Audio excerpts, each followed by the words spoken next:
Les gens qui ont fait ça, aujourd'hui, ils sont tous, pour la plupart, dans des cimetières. Alors je vais porter ça indéfiniment toute ma vie.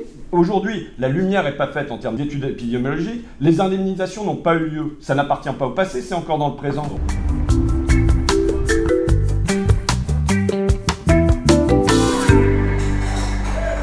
Donc ça y est, on est arrivé en Guadeloupe, à Pointe-à-Pitre. J'ai eu le temps de choper un jus, parce que j'adore les jus de mangue, jus de goyave, jus de fruits de la passion. C'est dingue le nombre de jus qu'il y a ici.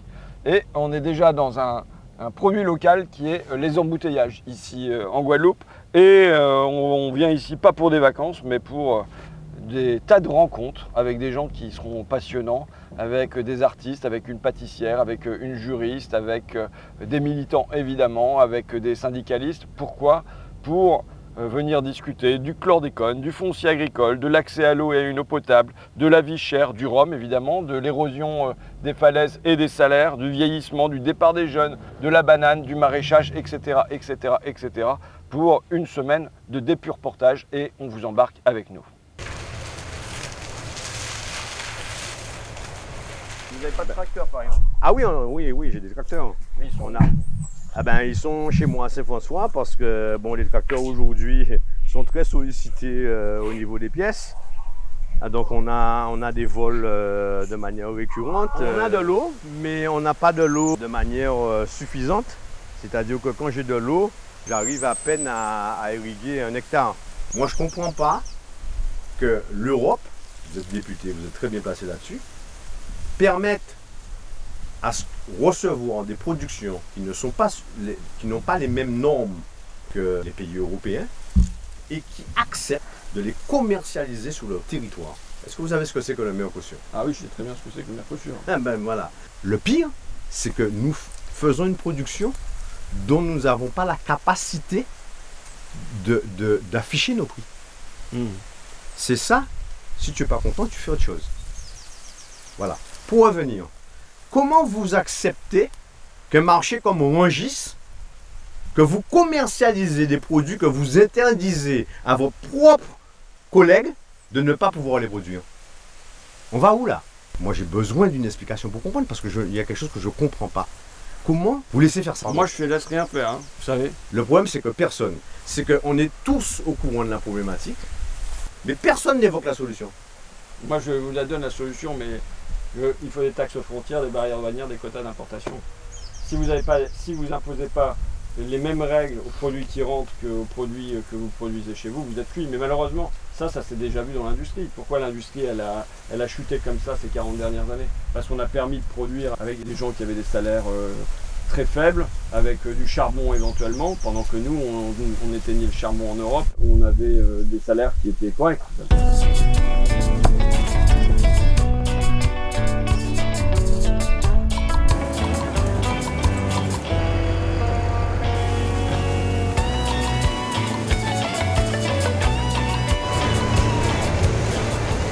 Il y a beaucoup qui habitent là, ils ont cancer de la prostate. Ils ont menti pour les gens. Ils ont dit, les gens comme quoi, sous cette parcelle-là, il n'y a jamais eu de la banane. Et moi, je suis du quartier, je sais qu'il y avait de la banane là. Et là, dernièrement, là, j'ai rencontré quelqu'un qui doit porter plainte parce qu'on lui a menti. Vous êtes attaché à lutter contre les conséquences du chlordécone. D'une part parce que vous habitez là au milieu des champs de bananes et que vous risquez d'être touché par ces produits. Oui, toutes les riverains. Les 4000 habitants. Oui, toutes les riverains autour de cette ces habitations-là, ils sont tous malades. Notamment pas par le chlordécone, par le fongicide. Parce que le fongicide était vendu par aérien. Et le fongicide, on sait que ça donne uniquement des cancers de poumon. Paralysie faciale, cécité. Elle est venue en Martinique très jeune, tout de suite après ses études de médecin épidémiologiste, pour la question de la bilharziose. C'est un parasite qui se trouvait dans les cours d'eau, qui était très très dangereuse, ces parasites-là. Elle a pu éliminer ces parasites. Après, elle a été en Haïti pour faire la même chose. Après, elle faisait là. Et puis après, elle est retournée en Martinique en tant que médecin. Et c'est elle qui nous a fait un document très important pour qu'on puisse mener une enquête. Et c'est là qu'elle est décédée durant le lorsqu'elle a construit sa maison, c'était un terrain vague, il n'y avait pas de champ de bananes. Et un mec qui s'appelle Plissono a mis de la banane tout autour de sa maison. Et puis l'épandage passait par avion et elle a attrapé un cancer du poumon. Ils ont demandé une dérogation au gouvernement pour qu'il puisse faire l'épandage aérien par drone. Et on doit bientôt faire une conférence de presse sur ça, parce que le fongicide, c'est quelque chose qui est aussi dangereux pour la santé des gens. Comme ils ont supprimé la diversité, la monoculture de la banane demande beaucoup de pesticides pour continuer à faire de la banane. Et c'est une banane qui est hautement contaminée. Ils ne disent pas la vérité. Mais nous, sur le terrain, on sait que cette banane est hautement contaminée. Je dis l'État, mais c'est plutôt le gouvernement qui est en place. Ils ont vu que toutes les pathologies allaient tomber en maladies professionnelles. Et, maintenant, ils ont mis uniquement le cancer de la prostate, mais ils n'ont rien mis pour les femmes. On va en parler tout à l'heure. Et bien, ils ont vu que toutes ces maladies allaient tomber en maladies professionnelles en cascade, mais pas en Martinique seulement, parce que ça allait faire jurisprudence dans toute la France. Parce qu'on travaille avec plusieurs associations en France. Alors, quand ils ont vu ça, on sait, c'est M. Alexis Kohler qui a pris la main. Et là... Donc le secrétaire général de l'Élysée, le bras droit en matière d'affaires d'Emmanuel Macron. Oui. Et là, ils ont fait pression sur le directeur de la caisse maladie pour dire arrêtez ça. Et ils n'ont rien dit à Mme Sylvie Mer qui devait faire ça pour nous. Et son association, ils ont supprimé les subventions sur elle. Et puis jusqu'à un moment, elle a craqué, elle a baissé les bras. Et enfants, et petits-enfants, et arrière-petits-enfants, parce que le chlordécone, une molécule qui est persistant et rémanent, et ça dure plusieurs siècles. Et ça peut passer jusqu'à 3 générations. Ça, c'est scientifiquement prouvé. Cette eau n'est pas traitée, sauf 2 habitations qui retraitent cette eau, et cette eau rejetée, hautement toxique, rejetée dans les cours d'eau. La plupart des femmes qui, par exemple, qui faisaient dégagement des feuilles, qui étaient les feuilles de banane qui étaient abîmées, eh bien, on les a rencontrées. Eh bien, ils ont tous les mêmes pathologies de fongicides, cécité, surdité, paralysie faciale et pulmonaire. Beaucoup plus de cancer du sein de la femme que dans les autres pays. Vous voulez dire qu'il y a une domination coloniale à travers cet usage des pesticides, oui. Et qu'en plus il y a une domination de genre, puisqu'on a indemnisé possiblement, en tout cas on a rendu visible les cancers de la prostate, oui. Tandis qu'on ne rend pas visible de la même manière les cancers du sein. Qu'est-ce que vous demandez du coup vous aujourd'hui? Vous demandez qu'on interdise ces molécules, qu'on indemnise les victimes. Qu'est-ce que vous demandez à l'État? Qu'est-ce que vous demandez au patron de la banane? Supprimer la monoculture pour on puisse avoir une agriculture raisonnée en Martinique et pour qu'on puisse alimenter le peuple martiniquais, puisque on ne sait pas s'il y a une guerre mondiale, oui, c'est ce qu'il peut avoir. Même si on va aller vers de l'autonomie, il faut oui. Permettre... l'autonomie alimentaire. On ne peut pas aller vers l'autonomie alimentaire avec la monoculture. Des gens représentatifs, c'est de dire l'État au moins doit payer une enquête épidémiologique, l'organiser. Ça c'est fondamental. Pour savoir le tableau des maladies et les dispositions législatives à prendre dans l'urgence pour que les maladies soient inscrites au tableau des maladies professionnelles, un crédit soit attribué pour que des recherches poussées soient faites sur ces maladies-là et le lien avec les différents pesticides. Ça, si on a ça, l'État français ne pourra plus se reprocher. L'État refuse de savoir, il ne va pas enquêter. Il préfère fermer les yeux parce que sinon il dit que derrière il aura payé et donc il préfère ne pas savoir. Le problème c'est qu'on est en concurrence déloyale totale avec les producteurs d'Amérique centrale qui déversent des bananes sur notre marché, qui sont blindés de pesticides. Vous avez un pays qui n'est pas très loin d'ici qui s'appelle le Brésil, qui est salaire mensuel d'un salarié agricole $250, une misère. Ben, la signature de Mercosur, on donne un boulevard à cette banane du Brésil, demain, de venir envahir l'Europe. Voilà, et qui consomment à peu près entre 100 et 150 kg de pesticides par an et par hectare. Voilà ce qui va se passer. On parle de souveraineté alimentaire sur notre territoire, mais où est-ce qu'on va? Aujourd'hui, moi, mes producteurs, ils en peuvent plus. Il y en a qui sont en détresse sociale. J'ai des producteurs de 60 ans qui sont en pleurs dans mon bureau, monsieur. Vous savez, mes convictions de protectionnisme, de souveraineté, bah oui, mais donc il est évident là-dessus que si vous me dites, monsieur Ruffin, on vous demande de vous avoir avec nous pour vous bagarrer, pour que le marché français soit d'abord priorisé pour de la banane française et que ça n'est qu'en complément qu'il y a de la banane qui vient d'ailleurs, je signe avec vous. Alors, sur ça, je signe avec vous sur des conditions sanitaires, environnementales qui sont clean et qui font la différence avec les autres. Monter des colloques à l'Assemblée nationale et transpartisans pour la non-signature du traité sur le Mercosur, parce que de manière générale, je suis contre les accords de libre-échange. Le libre-échange, c'est le dumping social, fiscal, environnemental. Donc de toute façon, je m'y oppose. Donc si vous dites, nous, secteur de la banane, on se bagarre là-dessus, il n'y a pas de problème, vous m'aurez comme allié sur ce point-là. Je vais mettre les pieds dans le plat, parce que ça sert à rien de tourner. Voilà. Je veux dire, je regarde le document, il n'y a pas le mot chlordécone à l'intérieur. Non, parce que on l'assume, ça fait partie du passé. Et moi, je vous dirais, ça fait 25 ans que je suis dans la filière, et les producteurs, vous allez voir, c'est une nouvelle génération. Ils veulent construire, comment je dis ça, ils veulent construire leur propre histoire. Vous dites c'est le passé, sauf que pour les gens ici, c'est pas le passé. Non, c'est encore le présent.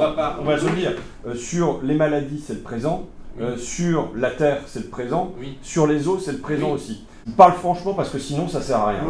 On ne peut pas penser la place de la banane ici en Martinique et à mon avis, l'image de la banane en France sans poser la question du chlordécone aussi. Je ne vais pas soutenir l'épandage aérien de produits. Il y a des producteurs de banane et il y a des décideurs, ceux qui ont été les décideurs de la banane, qui ont fait du lobbying pour que le chlordécone soit autorisé plus longtemps. Ils ont demandé une dérogation au gouvernement français qui l'a donnée. Ben oui, mais donc il y a bien eu du lobbying. Donc vous ne pouvez pas vous extraire de vos responsabilités en disant que voilà, ben ça c'est l'État, ok, mais c'est aussi les producteurs du banane qui ont voulu avoir plus longtemps l'usage du chlordécone.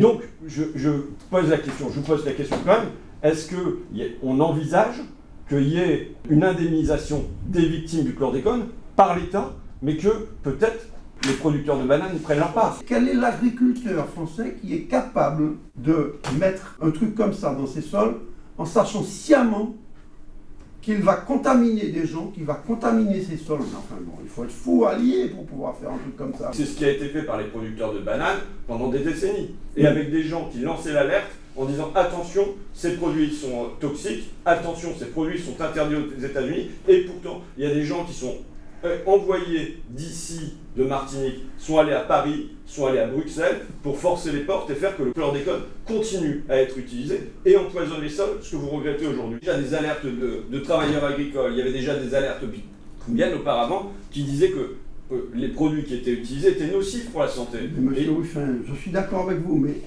je ne peux pas porter la responsabilité de choses qui ont été faites il y a 30 ans, c'est vrai, dont je ne suis pas responsable. Les gens qui ont fait ça, aujourd'hui, ils sont tous, pour la plupart, dans des cimetières. Alors je vais porter ça indéfiniment toute ma vie. Aujourd'hui, la lumière n'est pas faite en termes d'études épidémiologiques, les indemnisations n'ont pas eu lieu, ça n'appartient pas au passé, c'est encore dans le présent.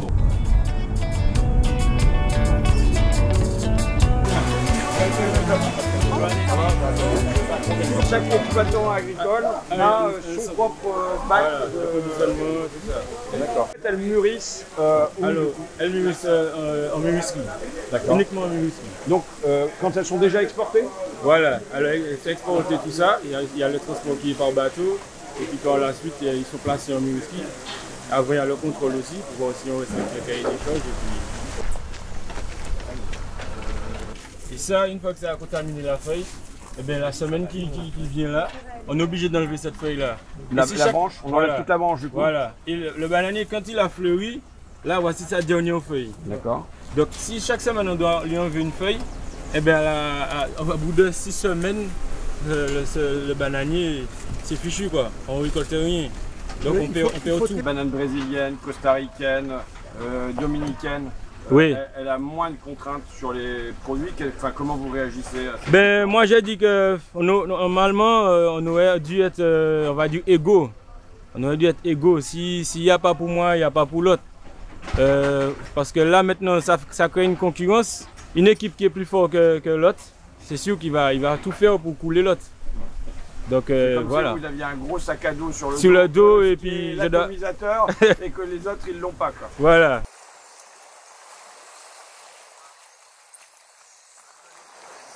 J'ai monté ma première association, j'avais 15 ans. Après être parti en métropole faire mes études, en revenant, j'ai trouvé que le quartier avait changé, beaucoup de violence, on écoutait moins les jeunes, donc j'ai monté une association qui s'appelle JPMC. On s'occupait déjà au départ, nous, de récupérer les jeunes, de leur faire des CV, etc. et puis les amener un peu dans les entretiens professionnels. Et puis après, on est passé sur le côté artistique parce qu'on a trouvé qu'il y avait pas mal de jeunes qui avaient beaucoup de talent. Il n'y avait pas d'ouverture pour eux. Donc on a monté cette association-là. Et de l'artistique, on est passé après à l'économie sociale et solidaire parce que pour moi, tout est lié. Les problématiques que ces jeunes pouvaient rencontrer, c'était lié surtout à la famille et à la situation de précarité dans laquelle ils étaient, quoi. En 2022, on s'est fait arrêter dans l'affaire des grands frères. Suite aux émeutes de 2021 contre le pass vaccinal, contre la vie chère, la suspension du personnel soignant, contre pas mal d'autres soucis, contre la violence. On a été approchés par les politiciens qui nous ont demandé, nous, de par notre fonction en tant que médiateur social, en tant que personne proche de la population, de pouvoir trouver des moyens d'endiguer le problème, d'arrêter les barrages, etc. etc. On s'est fait arrêter le 17 janvier 2022. On avait une réunion le 18 janvier 2022 pour justement trouver des solutions à ce problème. Et je pense que si on aurait cette réunion, les problèmes, en tout cas une partie de ces problèmes-là auraient été réglés. C'est deux services de police différents il y en a un qui venait discuter avec vous et un autre qui vous tapait dessus ou comment vous expliquez? Ah non, mais c'est exactement comme ça. Il y a eu une brigade déjà de métropole qui est arrivée, qui nous suivait depuis 2 mois. On a été mis sur écoute, on a eu des traceurs sur nos voitures, trouvés 4 jours en garde à vue avec voilà, le policier super gentil qui discute, le super méchant qui est très énervé parce que tu ne réponds pas comme il faut à ses questions et surtout tu ne veux pas mentir. Et finalement, tu as le bon qui arrive qui dit non, mais finalement, non, voilà. Donc, technique policière du Moyen-Âge un peu. On a le procureur de l'époque Desjardins avec qui tu as eu le débat à l'époque, qui lui, dans une conférence de presse, a dit que nous, les grands frères, nous avons empêché les Guadeloupéens de se vacciner. C'est encore une mascarade, ça va se calmer. Et finalement, je me suis retrouvé incarcéré à la prison de Bémao. Et pour encore plus me taper sur les doigts, on m'a mis au quartier psychiatrique alors que je n'ai aucun problème psychologique et psychiatrique. J'ai pas de casier judiciaire d'ailleurs non plus. De là, j'ai été transféré dans le nord de la France, à Beauvais. Ouais, c'est à côté de chez moi, c'est en Picardie. Ouais, en Picardie, pendant 10 mois. Et puis un jour, on a ouvert ma cellule, on m'a envoyé en Martinique. Sans rien me dire, sans rien dire à ma famille, sans rien dire à mes parents. Très bien que c'est une affaire politique. On a eu un contact de l'ONU qui voulait même nous déclarer prisonniers politiques. Donc qu'est-ce qu'ils ont retenu contre toi? Alors moi, j'avais déjà au départ, j'avais 8 chefs d'inculpation. Donc association de malfaiteurs en vue de commettre un crime en bonne organisée. On m'a reproché de soudoyer de l'argent aux élus. On m'a dit aussi que j'avais empêché des avions d'atterrir et de repartir. Oui, de vous demander de venir pour servir de médiateur dans le conflit social qui était en cours. Exactement. Quoi. Et à la place, c'est la police qui est venue. La réponse de l'État à nos problématiques, c'est le RAID et le GIGN. Moi, c'est ça qui me sidère. C'est-à-dire qu'il n'y a pas un ministre qui est venu pour dire, bon, bah, écoutez, on peut essayer de trouver une solution. Ils sont restés en métropole et nous ont parlé d'autonomie. Mais personne n'a parlé d'autonomie, on a juste parlé d'avoir de l'eau, d'avoir la vie moins chère, d'avoir moins de violence, d'avoir moins de chômage. Voilà ce que tout département aurait aimé avoir. Et non, ils nous ont envoyé le RAID et le GIGN. Pas de prévention, mais que de la répression. Toujours de la répression, de la répression, de la répression. La dernière fois que j'étais venu, moi, c'était en 2009, au moment du mouvement LKP, un petit peu après. Enfin, c'était un mouvement qui était puissant, qui était large, qui associait syndicats, associations, ainsi de suite. Enfin, qu'est-ce qu'il en est aujourd'hui? En 2025, le constat est toujours le même. Pas d'augmentation de salaire, toujours les mêmes charges sociales pour les entrepreneurs, pour les chefs d'entreprise. Rien n'a changé. On a perdu 44 jours de grève, c'est tout. On leur a promis des choses, des promesses non tenues, et jusqu'à maintenant, voilà. Donc les enfants de 2021 ont vu la souffrance de leurs parents en 2009. Ouais, moi, je ne connais pas un jeune qui fait confiance à l'État. Le problème, c'est qu'on ne peut pas nous dire qu'on est français, on se nourrit comme un pays des tiers-mondes. On ne peut pas aller travailler tout un mois et à la fin ne pas réussir à faire des courses. On s'en fout. On voit juste que l'État français, en sachant depuis tout le temps ce qui se passe, sans agir, ils sont complices. Il est temps que ça s'arrête. Sans violence, on remplit ses caddies, on arrive à la caisse, on disait, ah, on ne peut pas, c'est trop cher. Mais on est au moins 100 à faire ça. Toutes les caisses sont bloquées, tu ne tombes pas. On se battait avec personne, on tapait personne, on cassait rien, on volait rien. Ils nous ont envoyé les services, ils nous ont gazés, ils nous ont tapé. On a atterri dans la rue. On leur a dit, mais vous nous avez mis dans la rue. Nous, on a été au cœur du problème, dans les centres commerciaux. Mais pourquoi un pack d'eau là-haut, il fait 2,45 € et qu'ici, il fait 11 €? Non. On aurait dû dire non. On n'a pas dit non. Et on les a habitués à accepter. Mais sauf que la génération où on est une génération où on n'a rien à gagner, on n'a rien à perdre. Donc on est dangereux. Une génération qui n'a rien à perdre, elle est dangereuse. Elle brûle la vie par les deux bouts, elle fait comme s'il n'y a pas de dôme, parce qu'il n'y a pas de dôme. Donc, nous, on a dit non. Et un mercredi après-midi, avec les enfants, ils viennent. On tourne. Et la pression est en forte sur eux. Ils gazent et ils tapent. Ils ne se sont pas dit c'est les tatis, c'est les tontons de tout le monde. Ça s'enflamme. Et là, toutes les caméras du monde, toutes les télés, ouais, machin, ils ont brûlé, ils ont cassé, sans se dire, ah, mais ça fait un mois et demi plein de dégoût. Il faudrait peut-être qu'on parle de ça avant de dire qu'ils ont brûlé une voiture. Donc, on a besoin d'une vraie table ronde parce qu'on a les mêmes problématiques en Guadeloupe, en Guyane, à La Réunion, on a les mêmes problématiques. Donc, si on a les mêmes problématiques, c'est qu'on doit s'asseoir tous au même endroit, en même temps, pour y réfléchir, pas chacun dans son coin. Et donc, on est en train de pousser pour une table ronde qui visiblement devrait se faire au mois de juin. Et on nommerait ça les assises contre la vie chère. En fait, tous les députés ultramarins et les députés de France qui peuvent venir, représentants de chaque parti, des députés forts, et surtout, ici il y a 34 communes, les 34 maires. Inviter les préfets et les présidents de région. La grande distribution aussi. Oui, bien sûr. Ah ben, surtout eux, la grande distribution, bien sûr, puisse se faire chaque année, mais sur un territoire différent, avec des problématiques différentes. Les anciennes terres qui étaient à l'abandon, et beaucoup de Martiniquais se sont installés sur ces terres-là, mais au lieu de les régulariser, parce qu'ils font de l'agriculture, en fait, ils les mettent dans les mains des promoteurs. Et nous voyons, au lieu de les vendre aux agriculteurs, donc ils les déclassent après, et puis nous voyons pousser des immeubles, là, et ce ne sont pas les Martiniquais qui en profitent, et ce ne sont pas des logements sociaux, ce sont des logements pour pouvoir faire de la spéculation immobilière. Le début de la formation de Gracchus Babeuf, il était feudiste. Feudiste, ça veut dire qu'il était juriste. Son père était rien du tout, mais lui, il avait réussi plutôt à l'école, un garçon intelligent. Et feudiste, ça veut dire qu'il était spécialiste du droit féodal. Et en fait, il était invité par les seigneurs à venir au château parce qu'il cherchait à récupérer les terres des alentours, les terres sur lesquelles qui étaient les communs, hein, sur lesquelles tout le monde pouvait aller faire paître son bétail ou tout le monde pouvait cultiver. Les seigneurs cherchaient à les récupérer. Et pour les récupérer, ils voulaient montrer qu'il y avait un titre de propriété à l'origine. Et donc lui, il allait fouiller dans les titres de propriété des seigneurs. Et c'est en fouillant les titres de propriété des seigneurs qu'il s'est dit, mais en fin de compte, au départ, il y a toujours un vol. Il y a toujours une prise. Et c'est comme ça qu'il est devenu l'inventeur du communisme en disant, voilà, finalement, ceux qui disent que les terres sont à eux, ce sont ceux qui les ont volées les premiers. Bonjour madame, je vais pas saluer, désolé. Bonjour. Plus de 60 ans que vous habitez ici. Oui, plus de 60 ans. Et là, vous recevez un papier qui vous dit vous n'êtes pas chez vous, vous devez partir, on va construire une propriété à votre place. Oui, pas ici. Monsieur Matko, c'est celui qui, d'un seul coup, s'est révélé dire je suis le propriétaire, alors que c'était des terres qui appartenaient à la commune, et que la commune avait dit bon, bah c'est bon, comme vous êtes ici depuis des décennies, on va vous laisser tranquillement dessus, et puis il va y avoir un droit d'usage et ça sera à vous. Voilà. Et puis finalement, paf, ça a été récupéré pour vous expulser. Voilà. Vous me traduire, hein, qu'est-ce qu'il a dit? Je ne dormais pas de la nuit. En créole, si vous voulez. Ouais, tu parles bien, toi? Non, pas du tout. Je parle picard. Alors si on fait picard créole, ça va devenir compliqué. Vous êtes fait appel à la Sopamar, à l'association, pour pas vous sentir faible toute seule dans votre coin, mais pour vous sentir avec du monde qui vous appuie. C'est-à-dire qu'il y a peut-être des milliers de personnes, des milliers de familles qui aujourd'hui sont en menacées d'expulsion parce qu'il y a des promoteurs immobiliers qui sont liés à des élus, qui sont liés à un système et qui fait qu'on les met dehors alors qu'ils habitent sur les terres depuis des décennies. 1925, Voilà, on voit que ce sont des originaux en fait. Voilà. Et le tribunal dit circuler, il n'y a rien à voir. Et surtout, le tribunal, il dit les faits ou les circonstances des faits de la procédure n'ont pu être clairement établis par l'enquête. Il y a eu quelle enquête? Il y a quelqu'un qui s'installe sur vos terres, qui vend vos terres à votre place, vous portez plainte, et le tribunal, il dit je classe. Et il n'y aura pas de procès. Voilà. Donc en un mois, ils estiment avoir mené une enquête pour savoir qui est le propriétaire. Est-ce qu'ils sont venus vous interroger? Non. La police n'est pas venue vous interroger? Non, personne. La justice n'est pas venue vous interroger? Est-ce que vous avez vu la police ou la justice qui sont venus interroger les gens qui se sont installés là-haut? Toute cette famille-là, vous êtes tous nés ici. Leur maman, la personne qui possédait les terres, c'était leur arrière-grand-mère qui avait le titre arrière-grand-mère.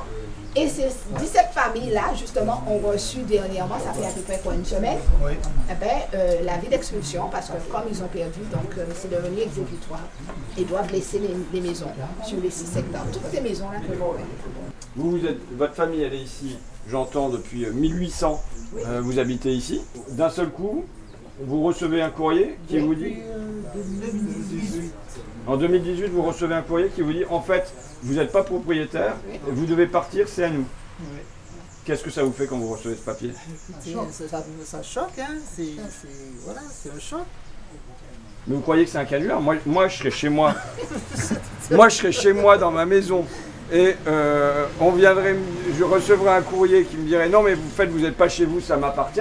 Au début je croirais que c'est une blague. C'est ça, mais c'est pas une blague en tout cas, ce n'est pas une blague. Hein.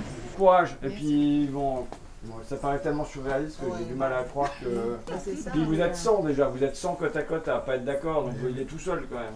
Merci à vous, pas seulement pour l'accueil, de nous avoir amenés sur le terrain, mais aussi pour les 40 années de travail de la Sopama. On est ici à Petit-Bourg, en Guadeloupe, au siège de l'association Agir en citoyen et je vous rencontre Harry Broussillon. Je suis presque un peu ému parce que votre petit livre, La Révolution au Petit-Bourg 1789-1802, qu'on m'avait remis il y a une quinzaine d'années, je considérais que c'était l'une des meilleures monographies que j'ai eu à lire. C'est-à-dire une étude sur le temps de la Révolution française en Guadeloupe. Et ce que je retiens de ça, c'est que déjà la Révolution française en Hexagone, elle a été très tendue, c'est le moins qu'on puisse dire, que ça a été un conflit immense, mais que en Guadeloupe, ça a été encore démultiplié, c'était entre la liberté et la mort. La Révolution française de 1789 parle de liberté, égalité, fraternité, n'aboutit pas à la libération des esclaves ou des esclavisés, n'aboutit pas à ça. C'est la liberté, égalité, fraternité pour les blancs, pour les mulattes parfois, mais pas pour les esclaves. Et déjà avant ça, ici, il y avait eu une révolte des esclaves, avant même que ça soit décrété. Avant, il y a eu la première révolte des esclaves, après 1789, où il y a des esclaves qui ont le bruit, disons que la Révolution française a eu lieu, ils décident de se soulever. Ils décident donc de descendre sur les habitations des maîtres, de brûler les habitations, d'égorger les maîtres et tout. Mais seulement, cette révolte-là va échouer. Elle va échouer parce que, disons, ils avaient décidé de se soulever à partir de signal, c'est-à-dire mettre le feu de ce champ de canne sur Goyave, et qu'après, là, ils vont partir de là. Mais ce jour-là, malheureusement, il n'y a plus. Donc, il n'y a pas de signal, n'a pas lieu, et le lendemain, on a, disons, arrêté tous ces esclaves, donc ils ont été exécutés, pendus à Petit-Bourg, également sur le Goyave. C'est la première révolte d'esclaves après 1789. En Martinique, les béquets, les maîtres blancs, ont fait pour que les Anglais occupent la Martinique de manière à être mis à l'abri de la Révolution française. Les Anglais garantissaient, disons, le métier de l'esclavage. Donc ils ont favorisé l'entrée des Anglais. Ça a été occupé par les Anglais. Et puis après, le régime de la Convention donc, a décidé de reprendre possession de la Guadeloupe. Et donc, en envoyant ici Victor Hugues, qui est un militaire français qui arrivait avec des milliers d'hommes pour reconquérir le pays. L'esclavage est aboli, et donc des masses d'esclaves se sont ralliés aux troupes françaises pour pouvoir chasser les Anglais. L'alliance se fait et les Anglais sont chassés du pays. Mais ce qui est terrible après, c'est l'exécution qui a lieu. C'est-à-dire tous les planteurs guadeloupéens esclavagistes qui avaient permis l'introduction des Anglais ici, eh bien, sont arrêtés. Et puis, comme c'est la guillotine qui était à la mode, en France aussi, donc la guillotine va couper la tête de près de 1200, entre 800 et 1200 esclavagistes. Certains vont s'enfuir. C'est le même système que les émigrés en France après la Révolution française. Voilà. De 1794 à 1802, les esclavisés ils ne sont pas libres totalement. Ils ont le titre de citoyens. Mais n'empêche que le travail forcé existe toujours, les contrats de travail, l'obligation de travail. Et en 1801, disons, il y a avec Napoléon Bonaparte, donc la décision donc, de rétablir l'esclavage. Parce que, bon, ces nègres-là ne travaillent pas pour diverses raisons. Donc, et puis c'est la grande révolution anti-esclavagiste, avec Delgrès, avec Ignace, avec Solitude, avec Marthe Rose, et tous les autres. Donc, qui va aboutir. C'est-à-dire que là, ils refusent le retour de l'ordre ancien. Et ils refusent le retour de la même manière ancien. que, enfin, je fais un petit parallèle, mais que les paysans, chez moi en Picardie, ils étaient entraînés dans la Révolution française parce qu'ils refusaient de revenir en arrière sur les seigneurs qui réoccuperaient toutes les terres et qui ne leur laisseraient plus les leurs. Voilà. Donc et là, puis, il y a une autre histoire. Enfin, ici, c'est la défaite. Et pas si loin d'ici, on a une autre île où c'est la victoire. La victoire haïtienne, je pense que ça veut dire qu'on a le droit un peu à la Guadeloupe parce qu'il y a l'expérience de la Guadeloupe. Et Dessalines, d'ailleurs, bon, quand il fera sa proclamation, il va parler du grand Delgrès qui s'est sacrifié et que nous ne devons pas subir le même sort que les Guadeloupéens. Et ça permet donc aux Haïtiens de bien comprendre le rôle fourbe que jouait la France. Parce qu'en fait, Delgrès et tout ça, ils se sont fait tromper. Ils ont cru à la République. Ils ont cru à la République. Donc il ne fallait pas faire confiance à la France. La France restait colonialiste. Et puis Saint-Domingue, c'était encore pire que la Guadeloupe. C'était une richesse. Saint-Domingue, ce n'était pas la Guadeloupe. Je me suis centré sur l'histoire locale. Parce que je pense que pour comprendre l'histoire de la Guadeloupe, on peut partir des réalités locales. Comme chez vous aussi, pour comprendre l'histoire de France, on peut partir des régions, des provinces, de ce qui s'est passé. Et donc l'histoire locale éclaire l'histoire de la Guadeloupe. Mais même, je pense, de manière générale, regarder de manière précise quelque chose de très petit, permet d'éclairer tout le reste. Et même la Révolution française en France est éclairée par l'histoire de la Révolution. Absolument. Vous rendez la mémoire des vaincus. C'est les petits qui normalement doivent disparaître de l'histoire, dont vous remettez le nom ici dans la commune de Petit-Bourg.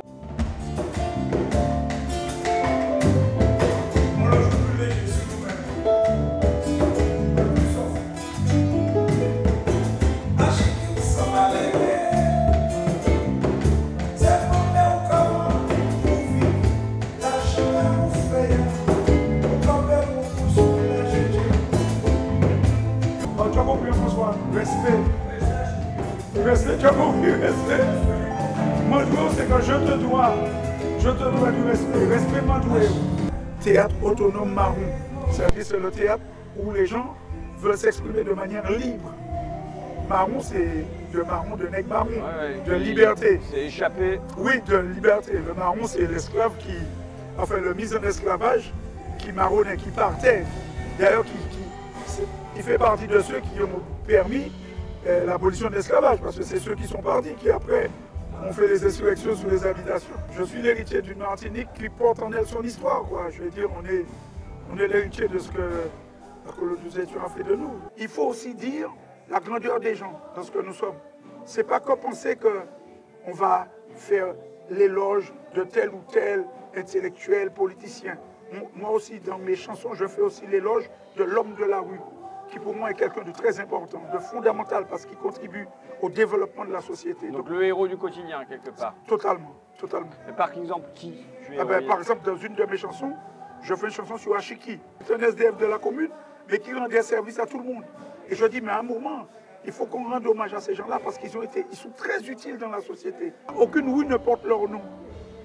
On va voir que toutes les rues, c'est souvent des gens, des intellectuels, des professeurs. C'est tout le système colonial qui a mis en place cette idée. On commence à les débaptiser quand même, mais pour moi, la rue Achiki à Basse-Pointe aurait du sens. Février 74, c'est la Saint-Valentin rouge. 14 février tourne en bain de sang. Tout à fait, sauf que les revendications de 74, qui étaient le SMIC, qui était voté en France et qu'il fallait le mettre au même niveau, c'était pas une faveur, hein. C'était juste qu'on demandait de mettre le SMIC au niveau de celui de France. Ça a été refusé. Et la deuxième chose, c'était d'avoir les moyens, d'abord de ne plus mettre de pesticides, et aussi d'avoir les moyens, si on en mettait, d'avoir des gants, des blouses, des choses pour les mettre. Les gens mettaient ça à main nue et étaient à pieds nus dans les champs de bananes. Donc la revendication de 74, elle avait du sens, et en plus on a vu les conséquences, et on les voit toujours. Le plus utilisé des pesticides, absolument, et dont on a découvert après que le chlordécone avait pollué toute la Martinique. On est exactement dedans maintenant, quoi. On va l'arrêter comme étant badaud de la grève. Un vagabond, quoi. Oui, un vagabond. Non, il regarde la grève. Comme il y a grève, tu vas après de la rue, tu es jeune, et tu as vu passer les forces de l'ordre, tu vas pouvoir ce qui se passe. Donc on va l'arrêter comme ça. Donc on va le torturer pour le faire parler, mais il ne peut pas parler, puisqu'il n'est pas dans le mouvement, militant. Mais l'événement qui va marquer, c'est justement de voir le corps de Marie-Louise, puisque je suis Basse-Pointe. Et le corps est retrouvé sur la plage, non loin de Basse-Pointe. C'est ça qui va me marquer. Un corps mutilé? Mutilé, bien sûr, on a les photos. encore mutilé. Sauf que si tu dis qu'il est mutilé là, c'est la révolution, quoi. Je veux dire, je suis juste l'expression de quelque chose, avec une voix qui me permet de le faire, de l'histoire de mon pays, quoi. Voilà, tout simplement. Après, qu'on parle au monde, tant mieux. Je joue à l'ONU, j'ai joué en Belgique, mais je suis juste militant de l'histoire de mon pays, de la souffrance de ce peuple-là, quoi. L'émancipation et la grandeur passent fatalement et principalement par l'identité et la culture.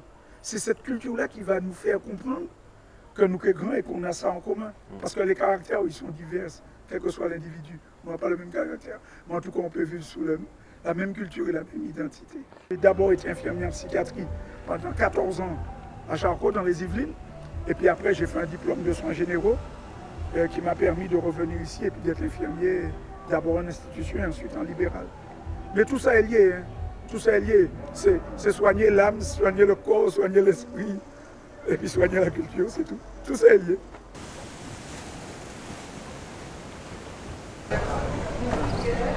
Un Candide reporter qui est venu, non pas je prends la parole ce soir, mais qui pendant une semaine, je peux dire du matin au soir, je peux dire dès 4 h du matin, parce qu'il y a quand même une donnée qu'il faut prendre en compte, c'est qu'à 4 h du matin, ici, on passe la tondeuse, on passe la tronçonneuse. Vous êtes de la France qui se lève très tôt, il n'y a pas de doute là-dessus. Je viens en reporter que j'ai été pendant des années, parce que avant de prendre la parole à l'Assemblée ou dans les médias, il faut avoir écouté.